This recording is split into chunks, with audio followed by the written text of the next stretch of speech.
Washing মেশিনে জামা কাপড় পাওয়া যাবে এমনটাই তো স্বাভাবিক, কিন্তু যদি ওয়াশিং মেশিন থেকে কাপড়ের পরিবর্তে কোটি কোটি টাকা পাওয়া গেছে বলা হয়, তবে তা বিশ্বাস করা বেশ কঠিন। এমন ঘটনাই ঘটেছে ভারতে। দেশের আর্থিক বিষয়ক তদন্তকারী সংস্থা ইডি ওয়াশিং মেশিনের ভেতর থেকে কয়েক কোটি রুপি উদ্ধার করেছে। একটি কোম্পানিতে চালানো অভিযানে এ বিপুল পরিমাণের অর্থ উদ্ধার করা হয়েছে। ইডি জানায়, গোপন খবরের ভিত্তিতে মঙ্গলবার দিল্লি, কলকাতা সহ দেশের 4টি বড় শহরের বিভিন্ন অফিসে তল্লাশি চালায় তারা। ক্যাপ্রিকর্নিয়ান shipping and logistics private limited নামের একটি কোম্পানিতে অভিযান চালানোর সময় সেখানকার একটি ওয়াশিং মেশিনের ভেতর থেকে 2,54,00,000 রুপি উদ্ধার করা হয়। এই ঈদে দেশ জুড়ে কেনাকাটার ফুর্তি হবে শুধু বিকাশে, সাথে ডিসকাউন্ট কুপন, ইনস্ট্যান্ট ক্যাশব্যাক।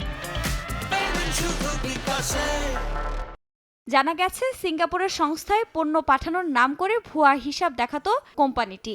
এদিকে তল্লাশি চালানোর সময় কোটি কোটি রুপি ছাড়াও প্রচুর নথিপত্র উদ্ধার করেছেন ইডির তদন্তকারীরা। এছাড়া 47টি ব্যাংক অ্যাকাউন্টের খোঁজ মিলেছে। ওই অ্যাকাউন্টগুলো ব্যবহার করে টাকা পাচার করা হতো। আফরিন মৌ, সময় সংবাদ।